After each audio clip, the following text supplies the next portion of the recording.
আসসালামু আলাইকুম। আমরা পরবর্তী ভিডিওতে চলে আসলাম। এখন আমরা একসাথে ২টা ভিডিও রেকর্ড করতেছি। এজন্য কারো যদি এই ২টা ভিডিওতে প্রবলেম থাকে তাহলে আপনারা কমেন্ট করে রাখবেন। অবশ্যই নেক্সট যে ভিডিওটা রেকর্ড হবে সেই রেকর্ডে আমরা একটা প্রবলেম সলভিং ভিডিও করব, যে আপনারা কে কি প্রবলেম ফেস করতেছেন সেটা আমরা ওই ভিডিওতে ওয়ান বাই ওয়ান আমরা সলভ করব বা সেগুলা সম্পর্কে আমরা একটু জানবো। যে আজকে আমাদের যে ভিডিও টপিকটা ছিল সেটা হচ্ছে আমাদের অপশন কি কি আছে, বা রিমোটের রাইট ফাংশন, রাইট বাটনের যে ফাংশনগুলো থাকে সেগুলো কি কি। আমি যদি প্রথমেই স্ট্রাইকের উপরে যদি রাইট বাটন ক্লিক করি তাহলে প্রথমে আসে একটা এমটি ফাংশন, এটাতে কোনো কাজ নাই। আর নিচে যেটা আছে এটা হচ্ছে move adjacent stripe on this র। এখানে এই পুরোটাই হচ্ছে একটা স্ট্রাইপ, কিন্তু এই নিচে যদি আমি আসি এটা দরকার হচ্ছে অর্ডার নাম্বার একটা, কিন্তু স্ট্রাইপ আছে অনেকগুলো। সাপোজ একটা অর্ডার বা একটা আইটেম, সাপোজ একটা টি শার্ট, সেই টি শার্টের same total order quantity 10,000 piece, কিন্তু বায়ার সেটাকে 5টা পিওতে নেবে, তাহলে এবং 5টা ডেটে, তাহলে সেটার জন্য 5টা অর্ডার হিসেবে কাউন্ট হবে, 5টা স্ট্রাইপ ক্রিয়েট হবে, তাহলে 5টাকে প্রিন্ট করতে হবে। এখন আপনি চাচ্ছেন এই অর্ডারটা আপনি সবগুলো অর্ডারটাকেই এখান থেকে মুভ করবেন, মুভ করে অন্য একটা লাইনে নিয়ে যাবেন। এখন 5টা অর্ডারকে একটা একটা করে ধরে মুভ করানোর টাইম কনজিউমিং। যেহেতু একটাই অর্ডার এবং আমি একটা লাইনেই করব, 2 নাম্বার লাইন থেকে আমরা 1 নাম্বার লাইনে প্ল্যান করব। সেক্ষেত্রে একবারে সবগুলো ধরার জন্য রাইট বাটন ক্লিক করব, এই ফাংশন থেকে লিঙ্কড অর্ডার এটাতে যদি আমি ক্লিক করি তাহলে দেখেন সবগুলোই সেম অর্ডার, আমি 1 নাম্বার লাইনে প্ল্যান করলাম। 1 নাম্বার লাইনে আমি সবগুলো অর্ডারকে নিয়ে আসলাম, এটা হচ্ছে অর্ডার নাম্বার যেটা সেই অনুপাতে অর্ডারগুলো সিলেক্ট করে আমি অন্য একটা লাইনে নিয়ে গেলাম। এখন এখানে আরো কিছু ফাংশন ছিল, linked order, product, linked product, customer, configure, এই ক্যান্সেল, এখানে বেশ কিছু ফাংশন আছে। আপনারা দেখে বুঝতে পারতেছেন জিনিসটা কি টাইপের হতে পারে। লিঙ্কড অর্ডার হচ্ছে অর্ডার নাম্বারটা সেম থাকবে, একটার সাথে আরেকটা লিঙ্ক করা যায়, যেমন প্রত্যেকটা স্টেপই একটা ফিক্সড অর্ডার নাম্বার আছে, এই জন্য ওইটা সব ধরে ফেলছে।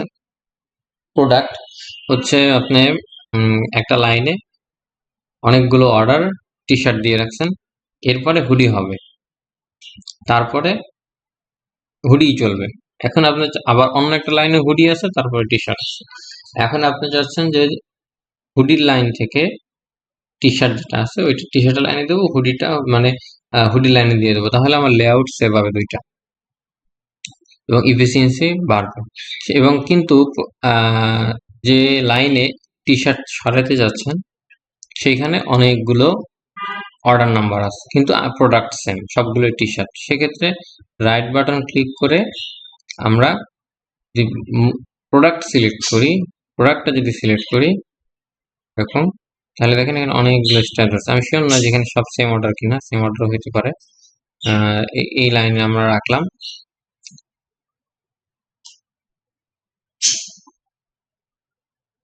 দেখি অর্ডার নাম্বারটা কি। এটা অর্ডার নাম্বার 613, আর লাস্টেরটা অর্ডার নাম্বার হচ্ছে 613। আচ্ছা, এটা সেম অর্ডার পুরাটাই। আইটেম হচ্ছে এটা প্যান্ট, আর এই প্যান্টের পরে প্ল্যান করা ছিল হচ্ছে লেগিংস, এই জন্য আর কি এটা আসে নাই, একটাই অর্ডার যেহেতু। এখানে যদি ভিন্ন কোনো একটা যেমন এখানে 904 লেগিংস, এটা 904 লেগিংস। আচ্ছা, একটার বিষয় এরকম পাওয়া একটু টাফ হয়, কারণ এমএনএস এর ক্ষেত্রে নর্মালি এরকম হয়। তবে আপনি যদি সেম প্রোডাক্ট এই ফাংশন থেকে আপনি প্রোডাক্ট আকারেও ধরতে পারবেন আর কি। আচ্ছা, এই প্রোডাক্টের পরে আছে হচ্ছে লিঙ্কড প্রোডাক্ট। মনে করেন সেম প্রোডাক্ট একটা টি শার্ট, একটা লেডিস টি শার্ট, একটা মেন্স টি শার্ট, এভাবে যদি কোনো অর্ডার করা থাকে, সবই তো টি শার্ট, লিঙ্ক আকারে আছে, সেই লিঙ্ক প্রোডাক্ট এটা সিলেক্ট করলে সবগুলোই ধরে ফেলবে। আচ্ছা, এরপরে আসি কাস্টমার। কাস্টমারের কাজও সেম। আপনার একটা লাইনে যদি একটার পর একটা কাস্টমার থাকে, আপনি চাচ্ছেন সব কাস্টমার অন্য একটা লাইনে দিতে, ওই স্পেসিফিক ওই কাস্টমারটাকে অন্য একটা লাইনে দিতে, কাস্টমার সিলেক্ট করলেও চলে যাবে। আর কনফিগার যেটা, সেটা হচ্ছে আপনার কনফিগ করে নেবেন যে আপনি কিভাবে ট্রান্সফার করতে চাচ্ছেন। আচ্ছা, এরপরে আসি আমরা এখানে একটা স্ট্রাইপ আমরা ধরি, এটাকে যদি আমি ধরি, এটা বেশ বড় একটা স্ট্রাইপ আছে। এখন এখানে মাঝখানে রেখে যদি রাইট বাটন ক্লিক করি, দেখেন স্প্লাইট স্ট্রাইপ অ্যাট 1047 প্লাস 847। আমি যে জায়গায় রাইট বাটন ক্লিক করছি সেটার থেকে প্রথম অংশে আছে হচ্ছে 1047 এবং লাস্টের অংশে আছে 847। আমি যদি একটু আগাই, একটু সামনের দিকে এনে যদি রাইট বাটন ক্লিক করি, তাহলে প্রথম দিকে আসতে হচ্ছে 334, লাস্টের দিকে আসতে হচ্ছে 500, 1560। এরকম ভাবে আপনি এটা ভাগ করে ফেলতে পারবেন। অনেক সময় দেখা যায় যে লাইন শিপমেন্ট ডেট খুবই কাছে, এক লাইনে হবে না, কোয়ান্টিটি ভেঙে দুই লাইনে দিতে হবে। সেক্ষেত্রে আমরা স্প্লিট করে এক লাইনে, দুই লাইনে, এক লাইন থেকে ভেঙে দুই লাইনে দিই। আবার অনেক সময় দেখা যায় যে এক লাইন এখন শুরু করতে পারবো কিন্তু শিপমেন্ট মিট হবে না, আমাকে 1000 পিস বা 500 পিস অন্য একটা লাইন দিয়ে বের করতে হবে, সেক্ষেত্রে এভাবে ভাঙা হয়। এখন এটা গেল এই উপরের ফাংশনটা, আপনি যেখানে কার্সরটা রাখবেন সেখান থেকে ও ডিভাইড করে দিবে। আর এছাড়াও স্পেসিফিক স্পেসিফাই কোয়ান্টিটি টু স্প্লাইট, এখানে যদি আমি ক্লিক করি তাহলে আমাকে কোয়ান্টিটি নিয়ে আসবে যে এটা টোটাল অর্ডার কোয়ান্টিটি হচ্ছে 1895। আমি ম্যাক্সিমাম 1894 পর্যন্ত দিতে পারবো, এক পিস মিনিমাম। আমাকে ভাগ করতে গেলে অবশ্যই এক পিস রাখতে হবে, সেটাই আর কি এখানে আলাদা করা যায়। আচ্ছা, এরপরে আচ্ছা, এখানে আর একটা ফাংশন আছে, আপনারা হয়তো খেয়াল করছেন কিনা, রিমুভ এবং রিমাইন্ড। রিমেইন হচ্ছে ভাগ হয়ে দুটো থাকবে, আর এটা হচ্ছে রিমুভ হয়ে যাবে, কোয়ান্টিটি এখান থেকে রিমুভ হয়ে যাবে। আমি যদি এখানে রিমুভ, দেখেন এটা এখান থেকে রিমুভ করে অন্য একটা জায়গায় নিয়ে আসলাম। আবার এখানে যদি আমি রাইট বাটন ক্লিক করে এই ফাংশনে আসি, রিমাইন্ড দেই, দুইটাই সেম কাজ দেখাচ্ছে আর কি। আচ্ছা, এরপরে আসি আনলোড দিস স্ট্রাইপ। আমি যদি এখানে যদি ক্লিক করি তাহলে আমরা এখন দেখতে পারবো যে উপরে লোড অ্যান্ড অর্ডার অপশন ছিল, সেটা আমরা এই অর্ডারটা আনলোড করে দিলাম। আনলোড করে দিলে দেখেন ও ভ্যানিশ হয়ে গেছে, এখান থেকে এই যে চলে গেল, হয়ে গেছে। এই যে এখানে চলে গেছে লোড অ্যান্ড অর্ডার।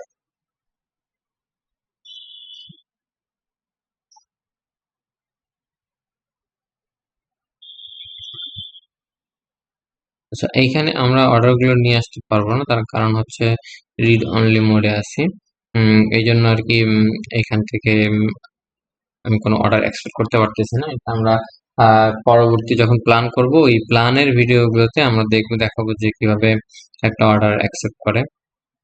আচ্ছা, এরপরে আসি, এরপরের যে ফাংশনটা আছে আনলোড, তো আমরা দেখলাম, আনলোড দিয়ে আমার লোড লিস্টে চলে যাবে।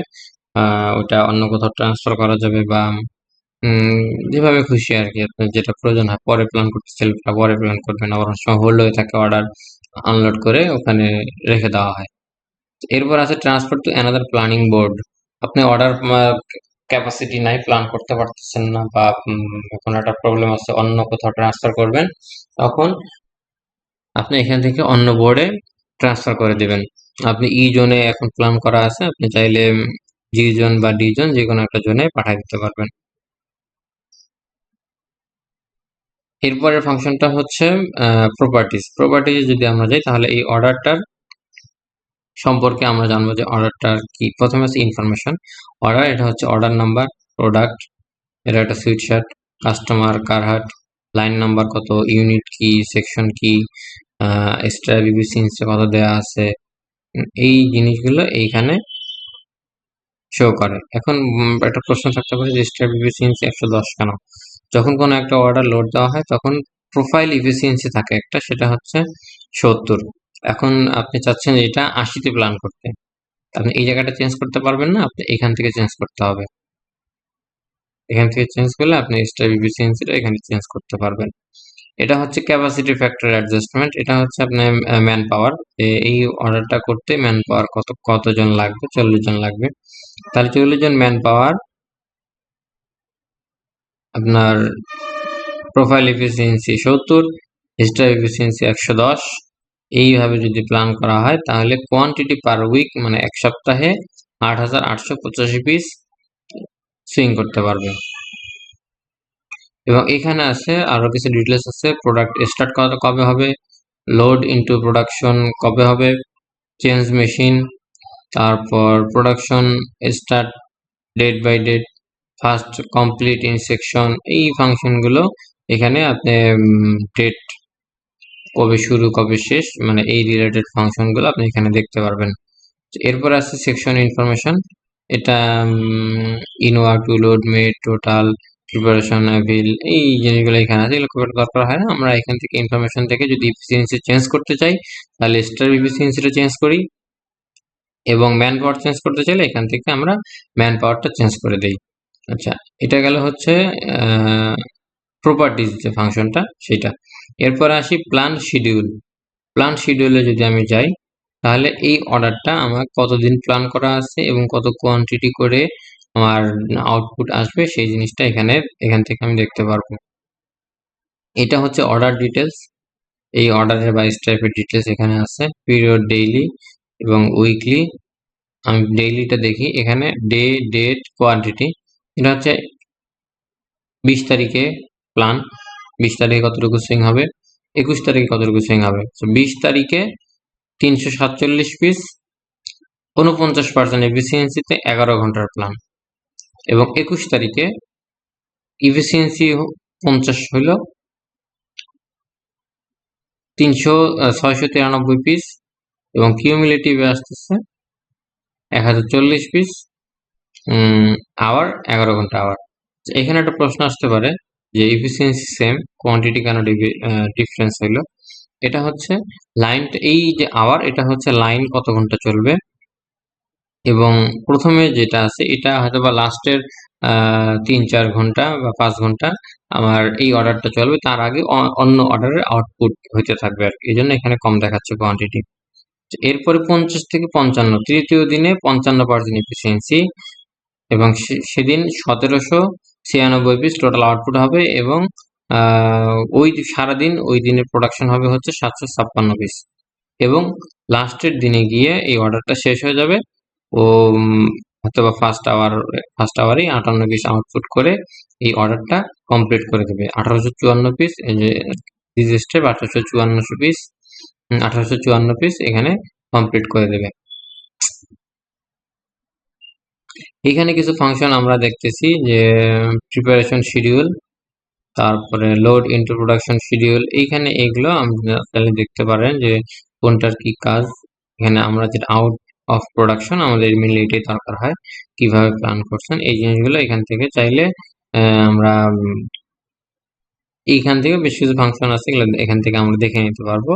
তবে এখানে মেনলি আউট অফ প্রোডাকশন এইটাই আমাদের দরকার হয় আর কি দেখার জন্য। এরপরে আসি পরের ফাংশনটা, যে প্ল্যান শিডিউল শেষ, ইভেন্ট রিপোর্ট। ইভেন্ট রিপোর্ট যেটা, এটা হচ্ছে টিএনএ ক্যালেন্ডার, যেটা আমরা বলি আর কি, যে টিএনএ ক্যালেন্ডারটা কিরকম হবে, এখান থেকে আপনি টিএনএ ক্যালেন্ডারটাই আর কি জানতে পারবেন, এবং কোনো আপডেট যদি করতে চান তাহলে এখান থেকে সেই আপডেটটা করতে পারবেন। এটা প্ল্যানারের খুব একটা কাজ নাই এখানে, এটা সেন্ট্রালি এই টিএনএটা সেট করা হয় এবং সিস্টেম অটোমেটিক ওই টিএনএটা জেনারেট হয়। আপনি চাইলে জাস্ট এখান থেকে আপনার কোন টিএনএ কখন বা মিস করতেছেন সেটা এখান থেকে জানতে পারবেন আর কি। এরপরে আপডেট প্রগ্রেস আমি ঢুকতে চাচ্ছি না কারণ এটা স্লো করে ফেলবে। এটা আপডেট প্রগ্রেসের কাজ হচ্ছে যে আপনার এই অর্ডারটার সুইং কত, কাটিং কত, ফিনিশিং কত, এই আপডেট রিলেটেড এই প্রোগ্রেস কি অর্ডারটার, সেই ডিটেলস আপডেট আপনি এখান থেকে পাবেন। এটা হচ্ছে স্ট্রিপ নোট। স্ট্রিপ নোট হচ্ছে আপনি কোনো কিছু যদি লিখে রাখতে চান, যেমন আপনি কোনো একটা অর্ডার এক্সটেনশন পাইছেন, আপনি এখানে লিখে রাখলেন যে ই extended to extended 10 days, আপনি জাস্ট এটা মাথায় রাখেন। যে আপনি এটা এক্সটেনশন পাইছেন এই অর্ডারটা। এভাবে চাইলে পরবর্তীতে আপনি কাউকে জানাইতে চান না যে এটা আমি 10 দিন বা 2 দিন এক্সটেন্ড, 10 দিন সাধারণত পাওয়া যায় না, 2 দিন অনেক সময় বাইরের কাছ থেকে বা মার্চেন্টের কাছ থেকে এক্সটেনশন নেওয়া হয়। এটা আপনি এখানে নোট নিয়ে রাখবেন। এরপরের যে ফাংশন আছে অর্ডার স্ট্যাটাস। আচ্ছা, অর্ডার স্ট্যাটাস এখানে প্যাকিং ফিনিশিং যেটা এখান থেকে আপনি ওই অর্ডারটার কি স্ট্যাটাস সেটা এখানে জানতে পারবেন। তারপরে আছে হচ্ছে লিঙ্কড অর্ডার রিলেশনশিপ। আপনি যদি বেশ কিছু অর্ডার লিঙ্ক আপ করতে চান সেক্ষেত্রে এখান থেকে আপনি লিঙ্ক করবেন। তারপরে হচ্ছে চেঞ্জ স্টার্ট আপ, এটা হচ্ছে আমরা এটাকে ফ্যাক্টরিতে বা আমরা চিনি হচ্ছে লার্নিং কার্ভ, যে প্রথম দিন এফিসিয়েন্সি কত হবে এভাবে প্রোডাক্ট ক্যাটাগরি অনুসারে, যেটা ইজি প্রোডাক্ট সহজেই তৈরি করা সম্ভব সেই প্রোডাক্টগুলোর ক্ষেত্রে আমরা 3 দিনের একটা লার্নিং কার্ভ দিই। আর যেটা একটা ক্রিটিক্যাল অর্ডার সেটার ক্ষেত্রে 5 দিন, 6 দিন, 7 দিন, মানে যেভাবে যতটুকু প্রয়োজন আর কি আপনার এক্সপিরিয়েন্স অনুসারে সেভাবে দিবেন। আবার অনেক সময় এসএমবির সাথেও এটাকে রিলেট করা হয়, যেমন এখানে এসএমবির সাথে রিলেট করা আছে যে কোন অর্ডারটার জন্য কতটুকু এসএমবি কত হইলে কোন কতদিন আপনি লার্নিং কার্ভটা দিবেন। যেমন আমি যদি একটা অর্ডার সিলেক্ট করে এখানে চেঞ্জ স্টার্টআপ টাইমে যাই, গিয়ে যদি আমি এখানে চেঞ্জ করি দেখেন আমার এই ল্যাডারটা চেঞ্জ হচ্ছে। এটা কতটুকু হার্ড, যেমন এইটা অনেক হার্ড, অনেক দিন পর্যন্ত 15-16 দিন পর্যন্ত এটা লার্নিং কার্ভ হয়ে আছে, তারপরে পিকে উঠছে। এরপরে আসি, এরপরে যে ফাংশনটা আছে চেঞ্জ স্ট্যান্ডিং টাইম।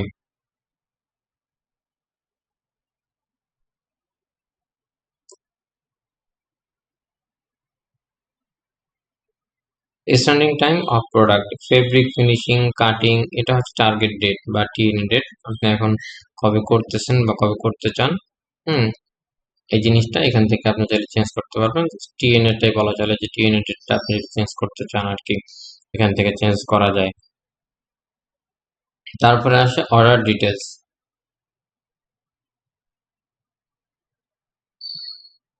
অর্ডার ডিটেলসে গেলে আমরা অর্ডার যখন কোনো একটা অর্ডার এন্ট্রি করি যে ফাংশনগুলো আসে ওইগুলো আমরা দেখতে পারবো, যে এই অর্ডারটা ডেসক্রিপশন, কোন বায়ার, টাইম টেবিল কতদিন, এসএমবি কত, এই ডিটেলস, এক্সপেক্টেড কবে, কোয়ান্টিটি কবে, ফিনান্সিয়াল প্রাইস কিরকম, প্ল্যানিং রিলেটেড ডাটা, তারপরে ম্যাটেরিয়াল কোনটা কি আসছে না আসছে, ইভেন্ট কি, মানে টিএনএ ক্যালেন্ডার কি হবে, এই জিনিসগুলো সবই আমরা এখান থেকে আর কি দেখতে পারি।